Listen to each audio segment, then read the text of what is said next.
The advice and opinions expressed by Dr. Grant Pichet and her guests are meant solely as suggestion and should not be in any way construed as child-specific advice. Dr. Doreen Grant-Pichet is the Dr. Doreen is an expert in autism. Doreen Grant-Pichet. Dr. Grant-Pichet. Dr. Doreen Grant-Pichet. Dr. Doreen Grant-Pichet is a visionary in the field of autism. Now you can ask her questions on Ask Dr. Doreen.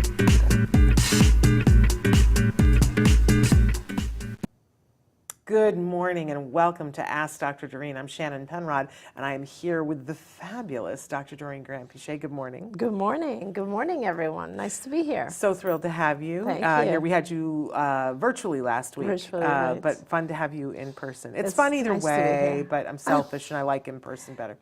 And we're going to be here with you for the next hour live. We are live right now. Today is Tuesday, June 27th, 2023. I like to give them that just so that they know for sure that we're live. And we are live right now on Facebook, YouTube, Twitter, and about a dozen other sites. Our fabulous Traven will show that to you in just a second. And we will then, later on, this will be available as a podcast wherever you get your podcasts.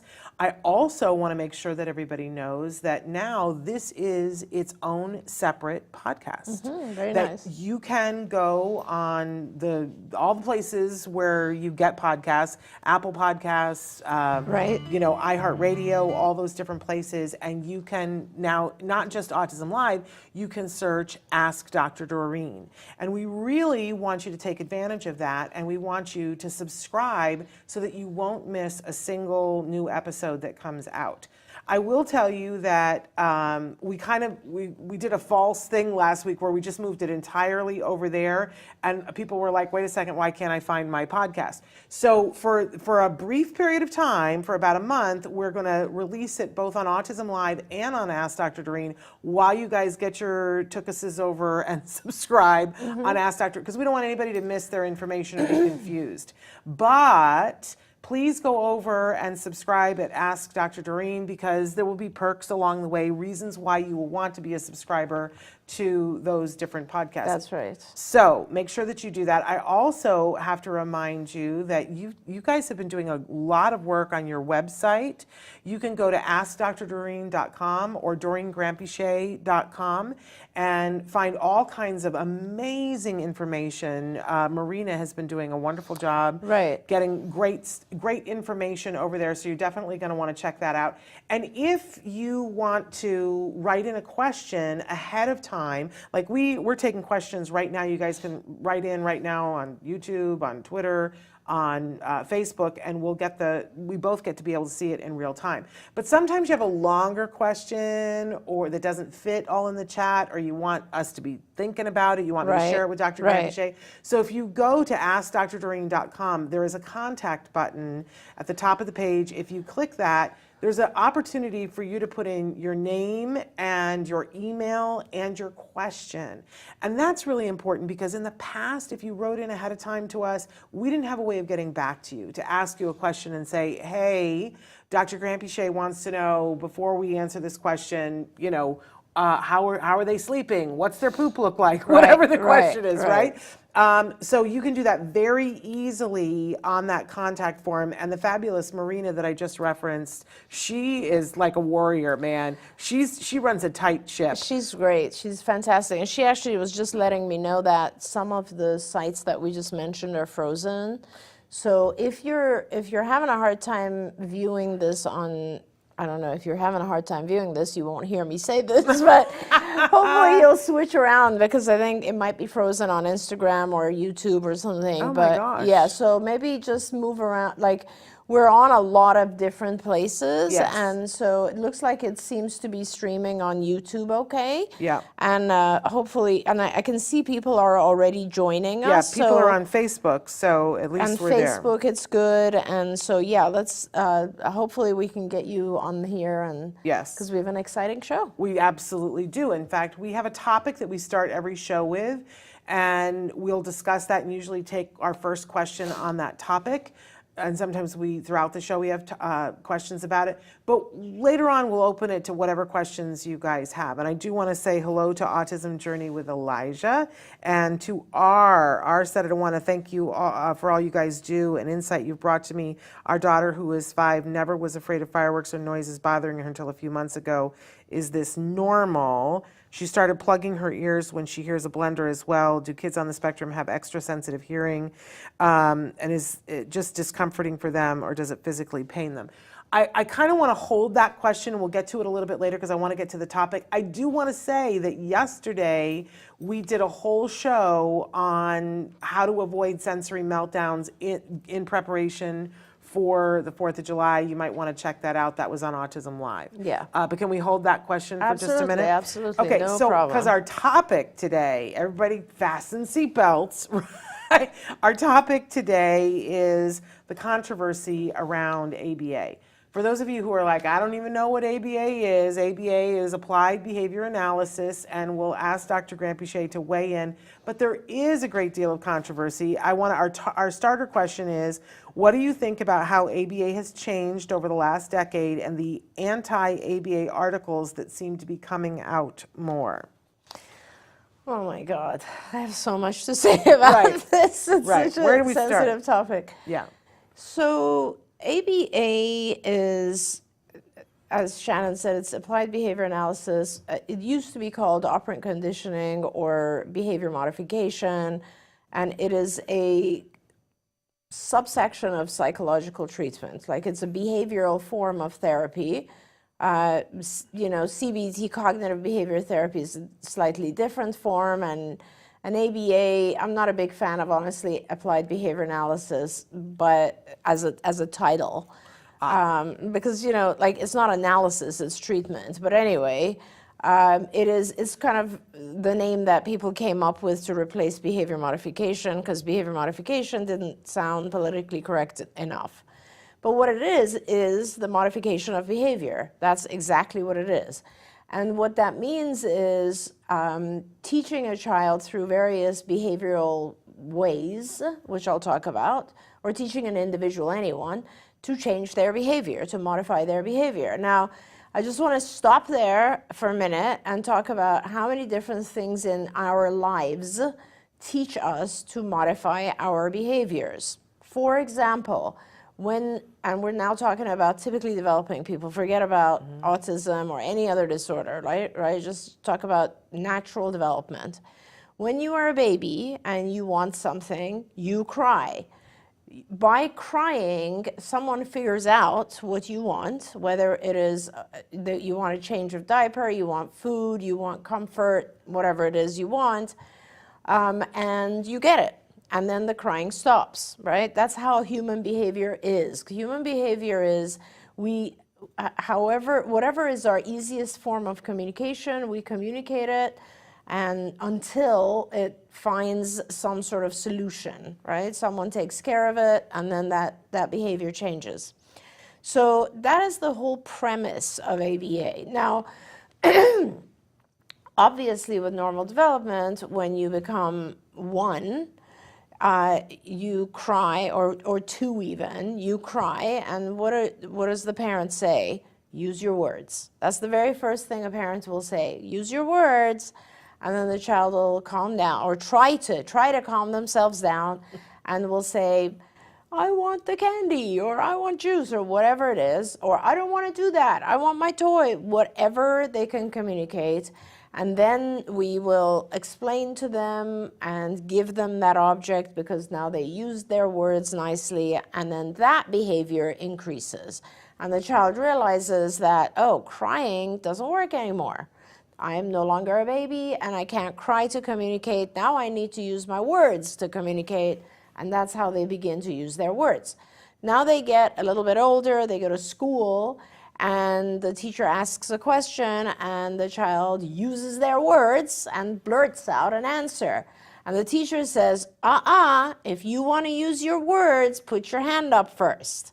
That's a new behavior. Now we learn, when I'm in school, if I want to communicate something, it's not enough just to respond. I have to do this first, wait for the teacher to call my name, and then I respond. So throughout life, and I just took you to first grade, Right. So now just imagine, like, how do you communicate by the time you're 25 years old? You learn more in middle school, you learn more in high school, you learn more in college, you learn more at your job, you learn more from your first relationship, you learn more from your siblings. You're constantly learning how to change your behavior. And these things that you learn are things that help you do well in society. And for example, if in the classroom you decided to continue shouting out the answer, you'd get in trouble. Yeah. You'd just get in trouble. If you continued to fight with your siblings for an object, you'd be punished by your parents somehow, right? If you continued to grab toys that you want at the store, you'd get in trouble for that. When you are older and, let's say, going to college, and you continue to stay asleep in the morning, you'd get in trouble. So all of these things in life teach us what's okay and what's not okay for this society, period. And as we know, of course, there are, like, families that are somewhat dysfunctional, and you learn those dysfunctional rules, right? Or families that are, just culturally different, and you learn those rules. But there's rules.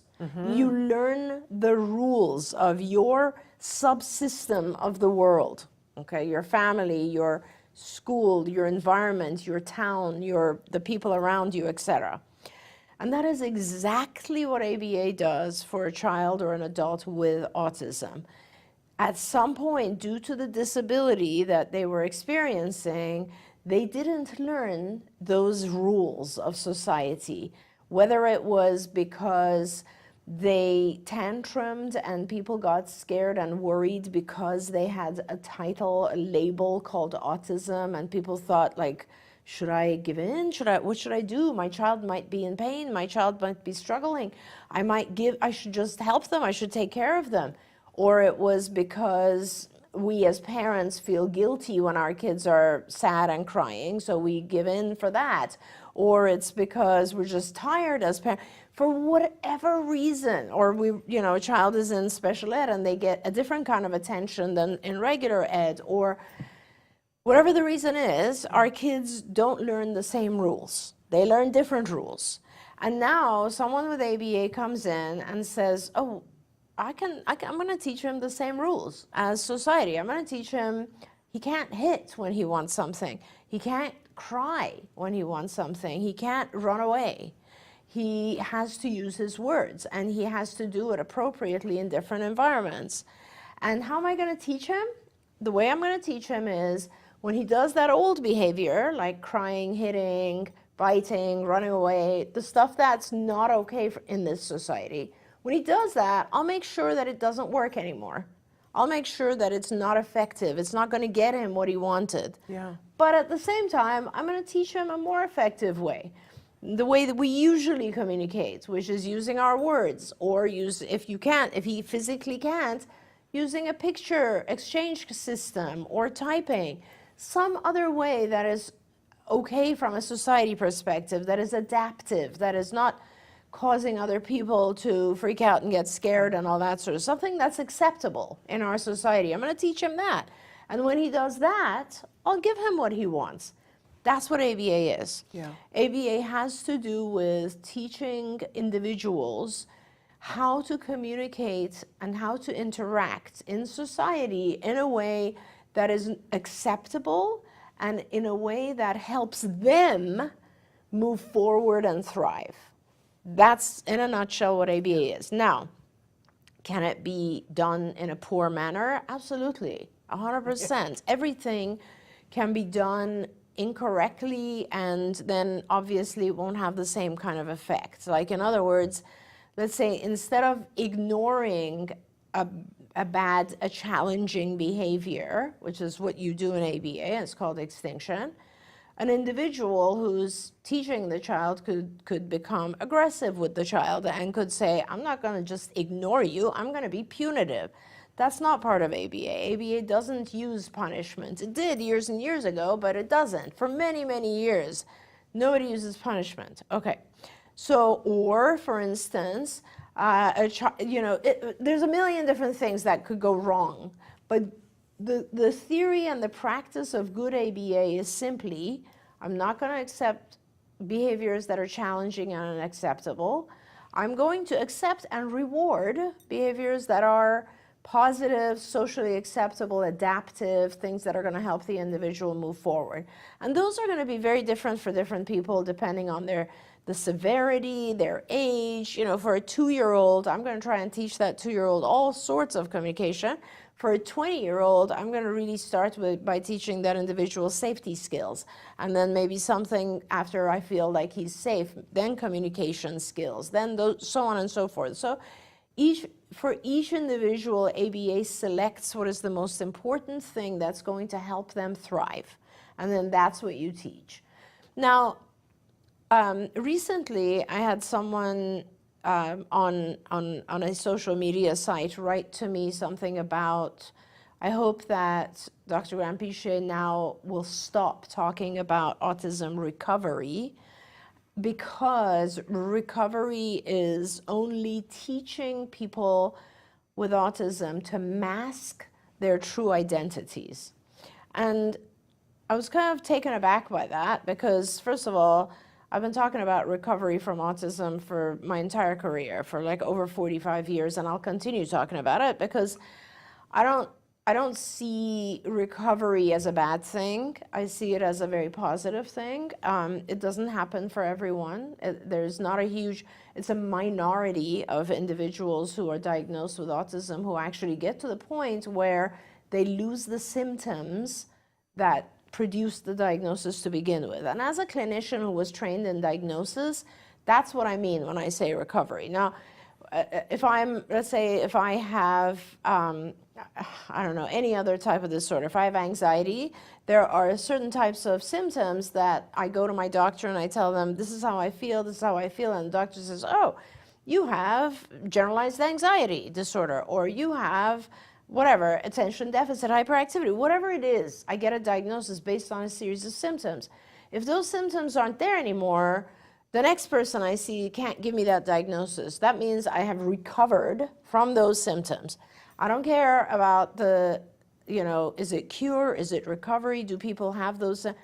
That's not at all what I'm talking about, and people can feel differently about it. But what I'm talking about is once you no longer have the symptoms, you no longer qualify for that diagnosis. You may have other issues, we all do. You might have different things going on, but you don't qualify for the diagnosis of autism, period. Now, the other thing I want to say about it is about this word masking our true identities. Mm-hmm. And that's kind of an interesting thing, because if you think about it, we all mask some aspect of who we are. We all do, right? I mean, like, you see me, sitting here in public, and I try very hard to dress professionally and, fix my hair and put on some makeup and come and do this show. And if I'm doing like other meetings where I will see people, I have a particular mask or persona. If you see me at like 9 o'clock at night, I'm in my robe at home, don't care what my hair looks like, sitting there eating while I'm working or TV or whatever. I'm a totally different mask. It's a very different mask, right? If you see me talking professionally to an audience, I'm one type of person. You see me talking to my kids or my husband or my mom or something, I'm a different person. So we all mask some aspect of who we are, right? And we present to society that version of us that is acceptable. If I came here sitting in my robe, all of you guys would think, what on earth is up with her? Like, what's going on? Why is she doing that? Is that called masking, or is that called learning the rules of society? So that's kind of where I sit with this whole controversy about ABA, because all ABA does is it teaches people to adhere to the rules of society so that they can join society and they can thrive in this society. And that's really all it is. And I mean, that's why I just don't understand why there's so much controversy. Well, and I love the way you look at it because you look at it like a clinician. Yeah. And it's very, concise and it's elegant how you look at it. I'm a parent, I'm not a scientist, and I'm not a clinician. And so when I first heard about ABA, and of course, when I first heard about it, I was told, oh, don't do that. It'll turn your child into a robot. And I wouldn't talk about ABA for 6 months, and I lost those 6 months, and I'm sorry that I lost those 6 months. I still kick myself about those 6 months. But when I began to see it, and it got introduced to our family, and I always think about my mother's reaction to it, because it looks weird.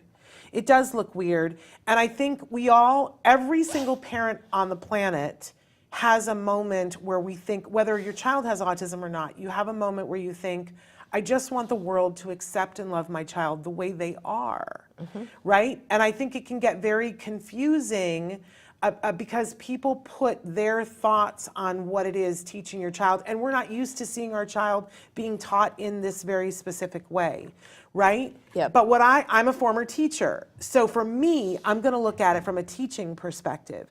And for me, I refer to ABA as the autism miracle in my living room. I still think of it that way, and I get very emotional about it. Because there was a period of time when a teacher, was frustrated and looked at my child and thought, is he incapable of learning? Yeah. Like that thought crossed my mind. And when you guys came in and started working with him, it leveled me because you were able to teach him. Yeah. And I needed to learn how you were doing it. And that was hard for me. It was humbling for me that I could walk in and teach anybody else's child, but I couldn't teach my own. So I needed to learn what you learned, and I had to be willing to put myself in that vulnerable place of saying, I don't know, show me.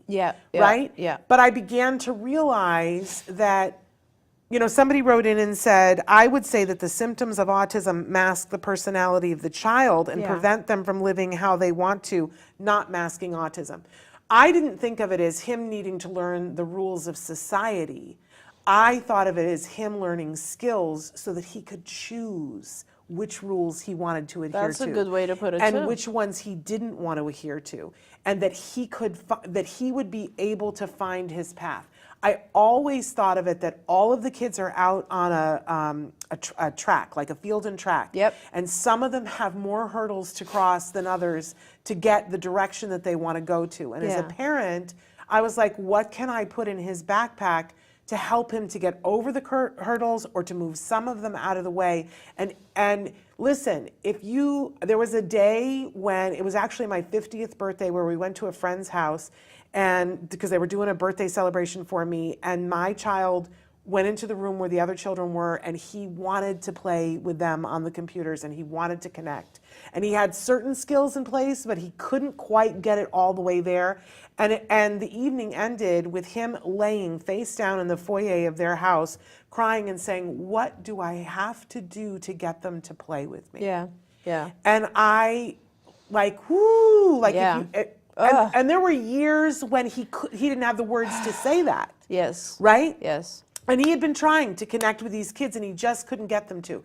And the very next day, we assembled the team and said, okay, what do we need to work on? What skill does he need to have to be able to overcome whatever's going on with them, which I would have liked to have knocked their heads together, right? And said, could you just be nice? Yeah. Could you just freaking turn around and pay attention to him and play with him and connect? How hard would that be for you? I hear you, parents who are like, why can't society level up to where our kids are? I get that. I understand what you're saying. But on the other hand, what do? Just sit back and wait for them to accept our kids? I wanted to pack my kids' backpack with skills. Oh, I got so much to talk about here. Right? I love you. Right, That's but great. I wanted him to, and then he could make the choice. Yes. I love that my mother always said, if you decide not to clean your house, that's fine, but I'm going to teach you how to clean your house. Yes. Then you decide if you want to do it or not. Oh my gosh, I got goosebumps thinking about how all in we went so that he could learn as much as he wants. And now he applies it in his life. Yeah. And he is, he is exactly who he is. Yep. and no apologies, my God. And his brain works so differently than mine, and I'm thrilled about that. I wish Yeah. my brain worked like his Yeah, did. yeah. Because it's different. He Oh, it's sees the very world in a different. different way than I do, and it's better. But let me tell you, Shannon, Yeah. you and I work differently too. Yes, absolutely. Every individual I wish my brain works worked like different. yours No. too. you know? Everybody has a different way they Yes. process the world. And I two important You go. things you said. That was beautiful. I'm so glad to have heard that side.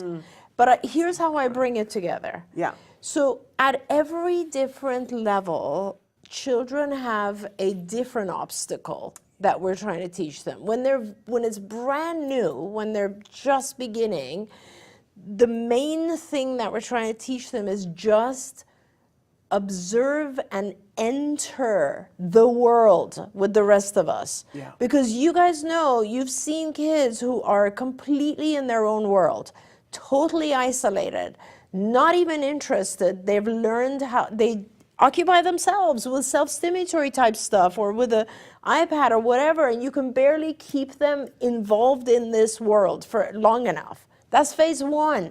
And we do a million different lessons to get them to be like, oh, I'm actually going to stay present now for a while. Okay. Once they're present for a while, the next step becomes what you just said, which is, how do I engage with other people, right? And that is the second step of joining society. This is all I mean. This is about joining society. Then once you've learned how to engage, the third step is, how do I thrive in this society? Now that I'm involved and I'm engaging with all the people, how do I thrive? That thrive portion is their choice. Just like any other child or adult or teenager or whatever, it's our choice. Do I want to work hard? Do I want to go to college? Do I want to learn a trade? Do I want to wake up every morning? Do I want to, abuse my family? Like, these are choices, right? Yeah. And we make choices that help us do better, or we make choices sometimes that help us fail, one or the other. But before you can make those choices, you have to learn to pay attention and engage. Okay, so that's one thing I wanted to say, which is super important. Now, the other thing I want to say is about society as a whole. Why can't society adjust to our kids? And I'll tell you why. Because our kids are not the only ones that are different. There are lots of other people who are different in other ways. And society, the word society is that place, that union that allows all different people to live together.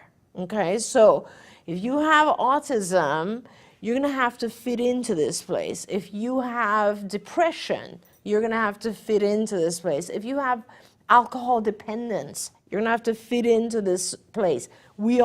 This is the place where we all have to fit in, because it's impossible for this place, society, to meet all the needs of someone with autism, someone with anxiety, someone with depression, someone with alcohol dependence. It's just not possible. Because if I try to meet the needs of someone with depression, I'm making it worse for someone with anxiety. If I try to meet the needs of someone with autism, I'm making it worse for someone with ADHD. That's why it is one set of rules. So, and we all have to live here. That's the only thing. So of course I would like it, and there are certain things, by the way, that have changed, which are awesome, because they don't make it worse for anyone else. Like, for example, I'll give you a great example of this. I love that we now have sensory sensitive movies. Yeah. Right? You go to movie theaters and they will lower the lights, lower the sound. But wait a minute, they only do it one day a week. Why do they do it one day a week? Because 6 days a week, they're catering to everyone else. Right. Okay? Let's not forget, there's everyone else. Right. So it's great that they're catering to the autistic population one day a week. I love that. I wish I'm trying to get that to happen in Saudi Arabia and other parts of the world, which is awesome. I think the more we do that, the better, right? We can do certain things, but we also have to remember that the other people in the world also have rights. Yes. And that's how it has to be, is that it all has to come together. And as you pointed out, things do change. Things have changed and look at how much drastically. things have changed in COVID, and some of that has been in favor of our kids That's on right. the spectrum. That's that also things very are more true. online. And, Very true. And, you know, I think our society evolves when it has to. And, Yes. and if 1 in 36, yeah, oh you my know, gosh. society is going to evolve. It's just not going to evolve fast enough for our kids to be able to do what we want them to do. Yeah. And I want to say one more thing about the masking. You said we all mask. I think it's a very fine line between teaching someone a skill and asking them to mask. And I think it's a nuance that's important to discuss. I am someone who is painfully shy.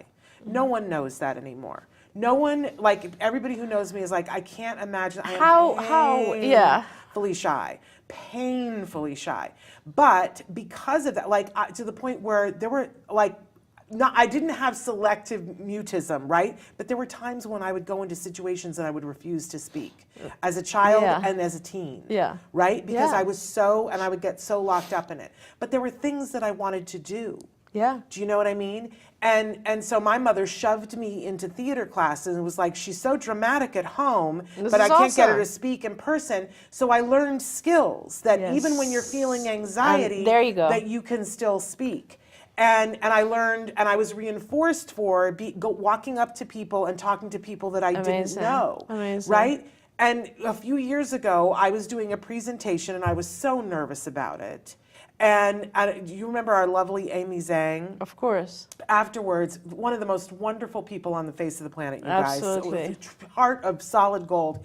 And afterwards, she came up to me and she said, I wish I could do that. What you, like that you just got up and did this presentation and she said, I wish I could do that. I wish I had your confidence. And I said, oh my goodness, this is all smoke and mirrors, my love.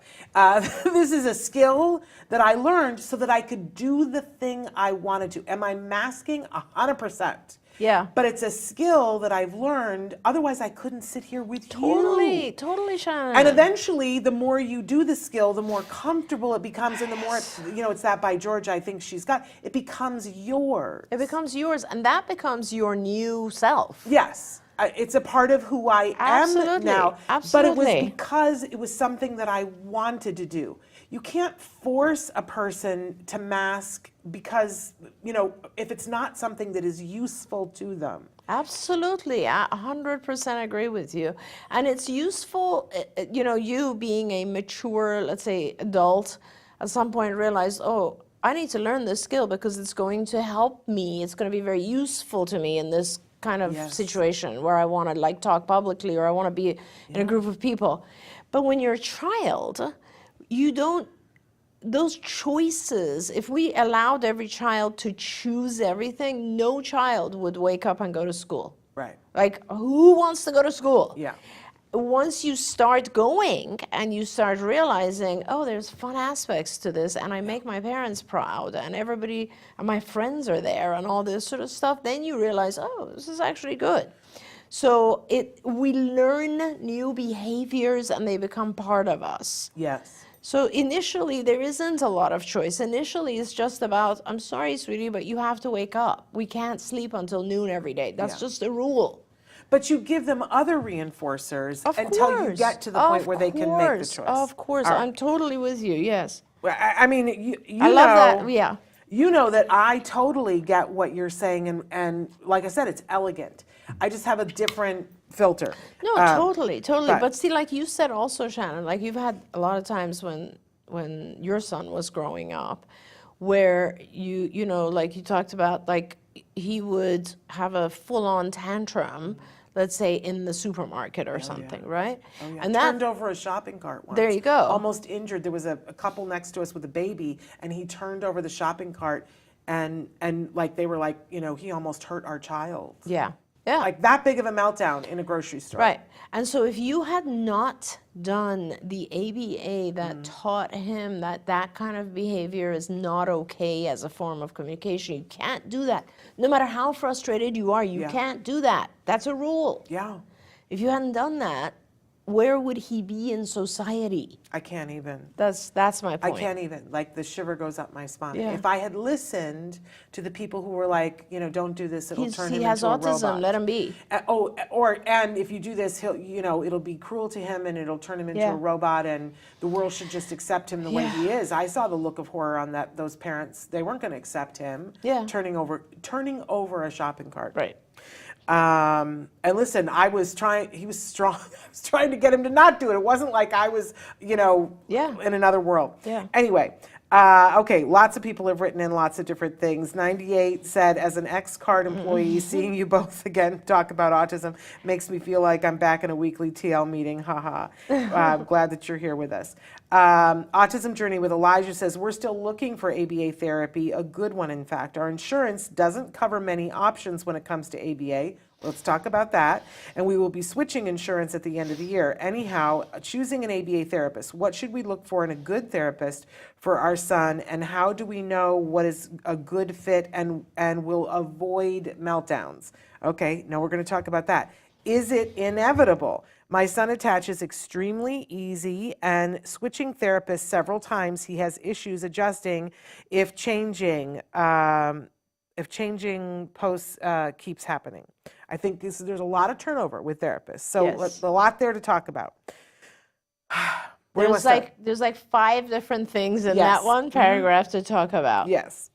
First of all, and I think you're in California. No. We're Arizona. You're in Arizona, and there's really good coverage for Arizona Yes, in there is. Arizona, and there's actually a few really good organizations in Arizona. I just got turned on to a new school in Arizona Okay, too. there you so go. There we are. Yeah. So reach out to us and let's talk. You should have coverage. Medicaid covers it, so it's not even about your insurance. You have coverage in Arizona. Yeah. And you should have good therapy happening for Elijah right now. So Yeah. period. That's that. And I will agree that the older our kids get, the harder it becomes to get ABA, because that's a bad thing that has happened, where a lot of providers of ABA have come to the realization that insurance companies give them a harder and harder time with funding as the child is older than 8. The older the child gets, it becomes harder to get any kind of authorization for therapy, although the law says you can have ABA no matter what age you are. So a lot of providers, by choice, have decided not to fight, and they've decided to just provide services for very young children. That is not okay, because our kids who get older also need this type of intervention. So you definitely have access. We need to figure out how to help you to get that access. Choosing a good ABA therapist, there's like 1,000 things I can say about that, because every team has to have different qualifications. It's not, if I wanted to try to like reduce this down to a quick answer, I'd say you want people who see your child as an individual. So they're not trying to do what they did with the last child. Like, every child is different, and you want to make sure that your team, and by the way, folks, like, there's 2 sets of clinicians. One is the behavior technicians. So that's the army of individuals who actually works directly with your child. And then there's a board certified behavior analyst, or master's level or doctoral level person, who is the supervisor. And that supervisor does some direct work with your child, but their main job is to write out the overall program for your child, and their main job is to make sure those behavior technicians are doing a good job.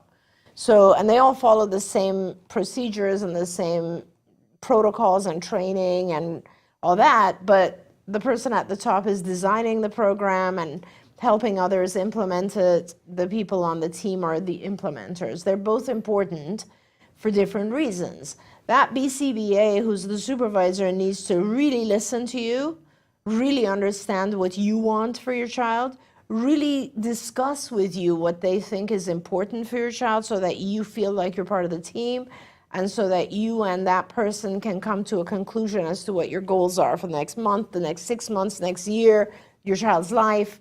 All of that has to be in discussion with your BCBA. The BCBA has to be very good at training others, because their point is they have to be very dependable. They have to be able to be a good leader, because you have, anywhere between 2 to 5, 6 people on your team, and they have to be able to keep the team cohesive, consistent, doing the same things, happy with each other, working well together. All of that is very, very important. Everyone needs to know the principles of ABA. They all need to know how to react and be consistent, exactly the same. If your child has a tantrum or, lashes out or something, consistency is one of the most important things. They all have to follow a decent curriculum. Different people have different curricula. I don't like it when I go in and I observe ABA teams and all they're working on is teaching the child to do his alphabet. That's not enough for ABA. It's part of what we teach, but it's not the only thing, because they have to have a broad agenda. So we're teaching things that are language, social behaviors, cognitive behaviors like problem solving, perspective taking. We're teaching things that are like executive functioning skills, so making decisions about choices, knowing how to plan something, all of those types of skills, motor, adaptive skills like daily living, and academic. I mean, there's a huge array of things that we teach in ABA, and you just want to make sure that if you have the expertise of a behavioral person, you're hitting all the right content, right? You don't want to be focused on just teaching someone ABCs when really what they need to learn is how to vocalize their needs instead of hitting someone, right? As an example. So those are some examples. There's a lot more. I mean, ABA therapists need to be open to whatever else you're doing. If it's medical, you have to make sure that they're paying attention to your child's other needs. Like, is your child sleeping enough? Is your child having a reaction to something in their diet? If you have the child on some form of diet, they have to be respectful of that. So, there's a lot of stuff that goes into what produces a good ABA team. There was one other, then the biggest part is, how do we avoid meltdowns? You're not going to avoid them. You're just not going to avoid them, because the point where let's say a child has figured out, and our kids are smart, so let's say a child has realized that every time I don't want to go to school, I will hit and have a full meltdown here. And then as parents have now realized, oh my God, I better not push this. If he doesn't want to go to school, I really want to avoid that massive tantrum in the morning, so I'm just not going to force him. Then someone comes along, an ABA therapist, and says, no, we have to take him to school. It is just what it is. We have to do this. We're going to do it in transitional phases. We're going to do it gradually. We're going to heavily reward him. But if he has a meltdown, we're just going to work through it. We're going to ignore it. We're going to put it on extinction, because that's not a good way to communicate. The meltdown's going to happen. It's going to happen, because that's what your child has learned is effective. It'll take a little while before your child learns the meltdowns don't matter. And then that they will stop. And then your child will start to communicate in more acceptable ways. So don't think about how do I avoid the meltdown.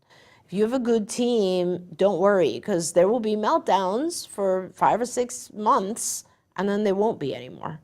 Yeah, and I think a good team is going to help you to realize, because we panic when some degree of emotional when a meltdown. It's so emotional when a child has a tantrum. It's so hard. And what your good ABA team will teach you is not to panic, and how to stay productive. Correct. And how to, they're allowed to have their feelings. You're just not going to reward it. Exactly. Is all. So it's a really fine thing.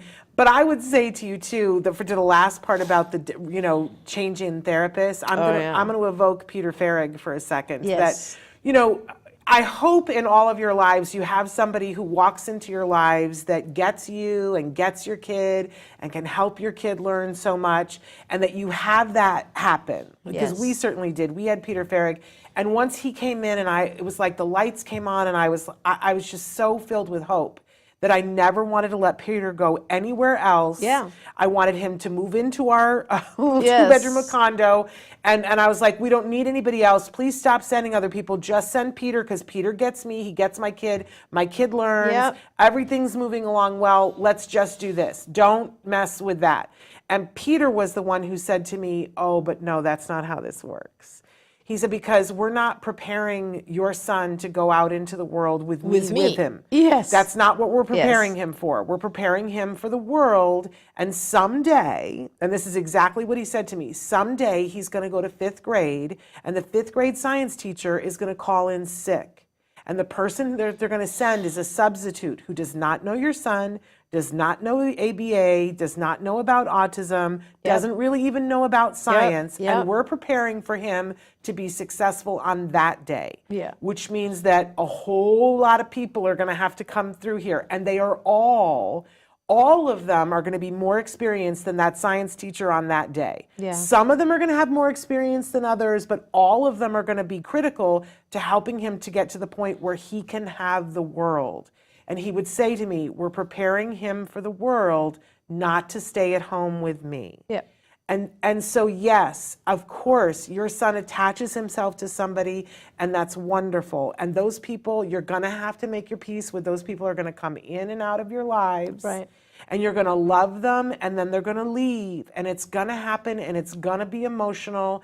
Make your peace with it now, and welcome them for the season that they're Yes, there. yes. And wish them well as they go, and say wonderful things about them when they leave. Yes. But that is going to happen, and it is for the good of your child. Absolutely. Very well said. Yeah. It's called generalization, and Well, it's there really we go. important. Yeah. I do want to acknowledge Anna is with us, and Anna said, I had the same thought about my son being able to learn. I've seen my son grow so much since we started ABA. We have learned how to communicate and how to listen to him his way. He's learning that his voice matters Great. via oral or PECs. Great. I'm very sad we missed 2 years via COVID, but I want my son to be able to function without me. Fantastic. Yes, amen. Fantastic. I want to say hello to Elizabeth. R said, and we're going to get to your question at the beginning of the show that came. R said, no child wants to be not to be able to be heard and communicate. I think that that's absolutely true. Okay. Blue Eyes wants to know what we think of Christina Adams and her book with camel milk. I'm a huge fan of Christina Adams.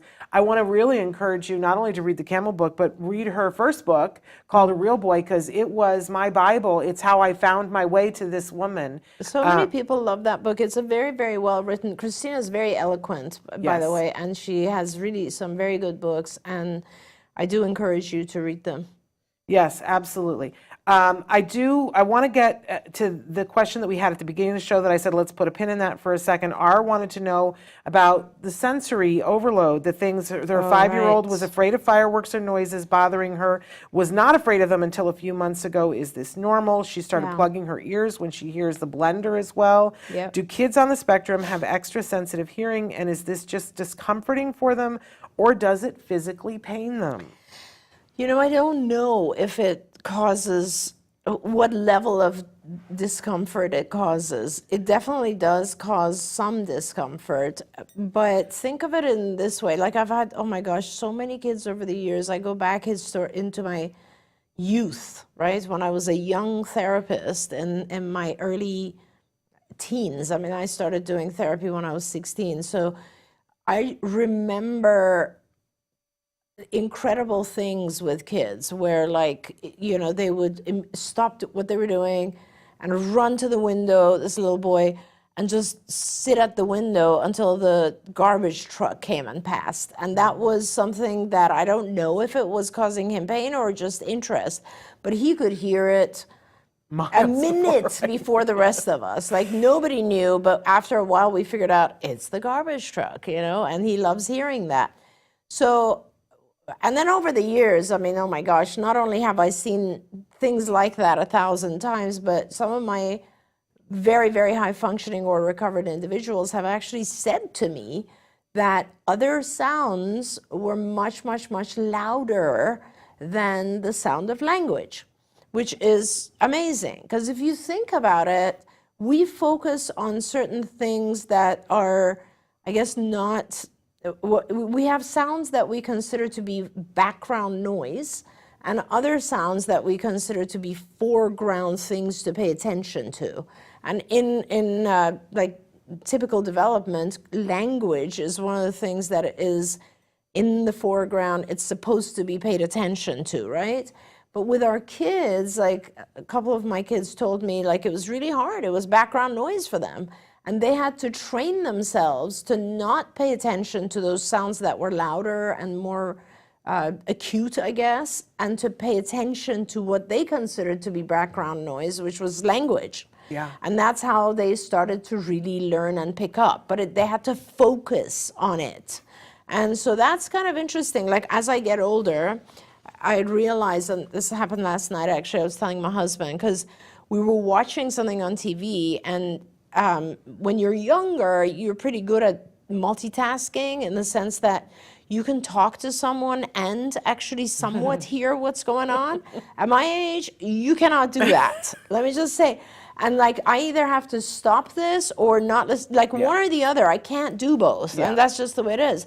When my kids are around, they all do that, right? And there's a third stimulus too. They're like this, they're listening to that, talking. It's insane. I don't know how they do it. So to some extent, that's, I think, what kids with autism or individuals with autism also experience, is just overload of input of sensory stuff. And they have to learn over time which ones are the important ones and which ones they have to put in the background. Clearly, certain things are disturbing to them, like lights in particular. Certain lights, I have seen children who are just like this, so I know it's disturbing to them. But more than, I mean, rather than think of it as pain, I think I would say it's just overwhelming, because they have, there's no filter. They don't, I think for some children, there's just too many things coming at them in a very raw form. Imagine if you, let's say, had loudspeakers on, right? So sounds might be louder. The lights are more intense, things like that. And there's just so many of them, sounds that we are very good at just putting in the background. I think they have a hard time with that. And so there's just too much coming in. Yeah. But they learn. They overcome, most children overcome that. And by the way, before they overcome that, you should help them.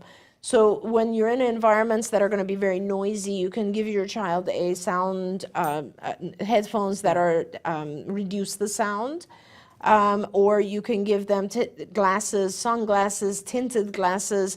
You could teach them to go to calmer areas. I mean, there's a lot of things we can do to help our kids with that overwhelming sensory input. And we gave you a list of 10 of them on yesterday's show. Perfect, so there you perfect, go. And perfect. it included glasses and headphones. We're not going to get to all of these questions, and I did promise, but I do want to say hi to Sarah and Huma.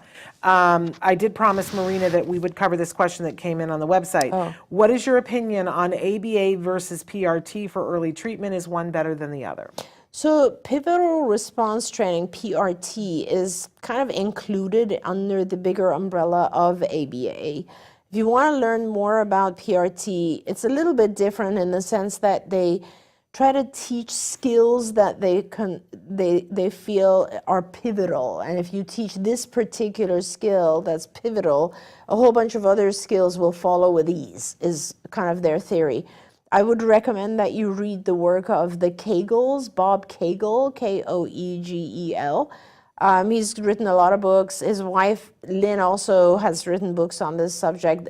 PRT generated from their work, and so, but it is a form of ABA, so you might want to look into that. Absolutely.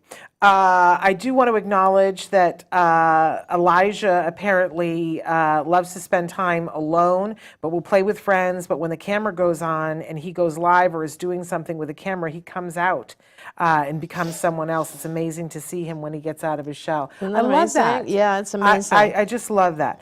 Huma from Pakistan says, I've experienced with so many children to implement ABA that it really works, but would it be beneficial for adults with autism? Oh, spectrum? absolutely, absolutely. And so it's very different when you're working with adults. I mean, if you actually, Huma, it's a very good question, because a lot of people think that ABA is not for adults. But the interesting thing is there are thousands more articles on peer-reviewed published articles on work with adults than there are with kids.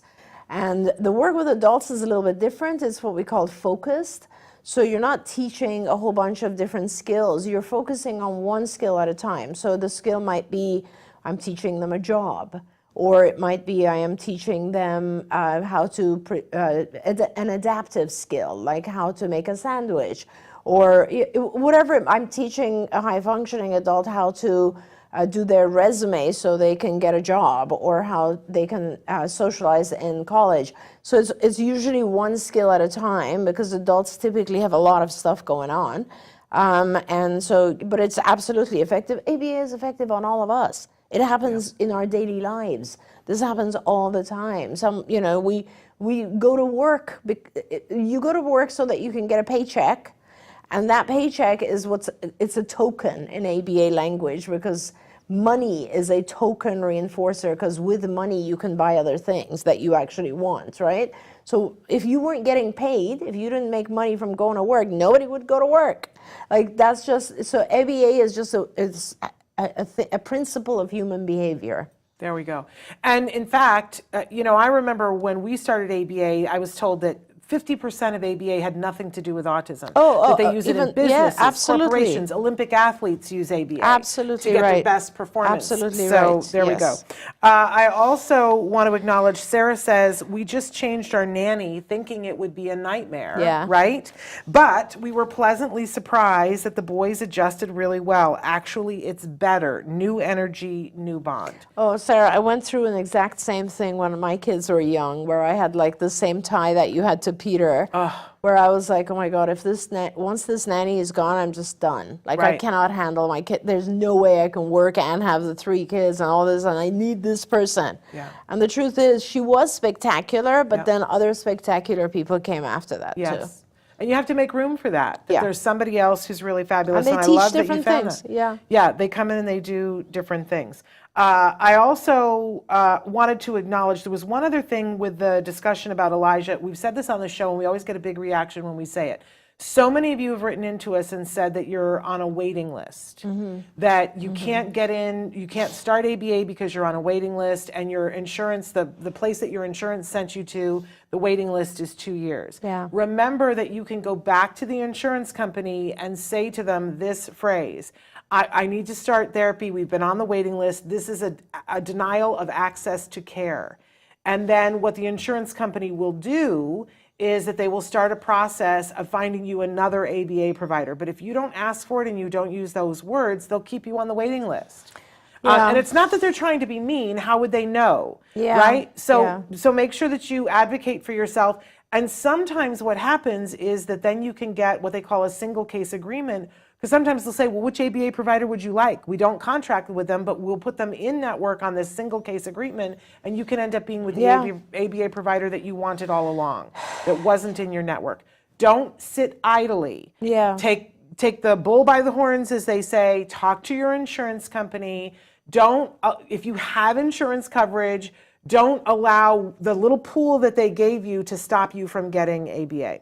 Traven is reminding us that we're almost done. Go ahead. Well, I just want to also just comment on that, because I think, you know, if an ABA provider has a wait list or you can't get in, that probably means that they're actually pretty good. You know, and if you're going to places where they don't have a wait list, then you might want to make sure that they're doing high quality ABA. So that's a good point. You know what I mean? So one of the first things I want to say to parents is, if you can make accommodations or alter your schedule, that'll be very helpful, because I can tell you that almost 100% of ABA providers have openings in the mornings, because all kids go to school. And in the mornings, most of these ABA clinics are just sitting empty. What happens is, at around 3 p.m. until about 6 or 7 or 8 p.m., depending on how late they're open, it becomes chaos. And that is the period of time where they're booked. They just don't have enough space. They don't have enough therapists. They don't have anyone who wants to work, anyone else. They can't fit more people into the 3 to 8 period. So can you somehow open your schedule either in the morning or on the weekend, because that is where you can get the benefit of starting earlier. And when I say morning, I know that obviously if you're in school, it becomes very hard to open mornings. But sometimes you have schools that provides 2 sessions. Like there are now schools where your child can actually be attending school in the afternoon as opposed to the morning. And or you should also evaluate, do I want to actually just have my child in school maybe 3 days and do ABA another 2 days? Things like that. So wherever you can accommodate and wherever you can change your child's schedule, particularly if your child's younger than school age, then do morning sessions, you'll get in right away. There you go. So those are some of the things. And I love that. Thank you for that perspective. All right, we are out of time. I do want to say that next Tuesday, it's the 4th of July, so we will not be here, but we will be playing a best of episode. Great. In fact, we're going to be doing that throughout the weekend, showing you a lot of old episodes. How is next Tuesday, 4th of July? I know. Where does the time go? But so excited to be here with you guys, and I hope that you will, over the next couple of days, check out some, because we have a library of videos that are absolutely amazing. We're in our 13th year, so check out some of the wonderful stuff. But we will be back with Dr. Grant-Pichet the Tuesday afterwards. Looking forward to it. And we will be back here live the Wednesday, the day after, with, I think, a really interesting show. So until then, give your kiddos a hug from me and one for you too. Bye-bye for now. Bye, everyone. Don't forget, you can watch Ask Dr. Doreen live every Tuesday morning at 10 a.m. Pacific time. We hope to see you there.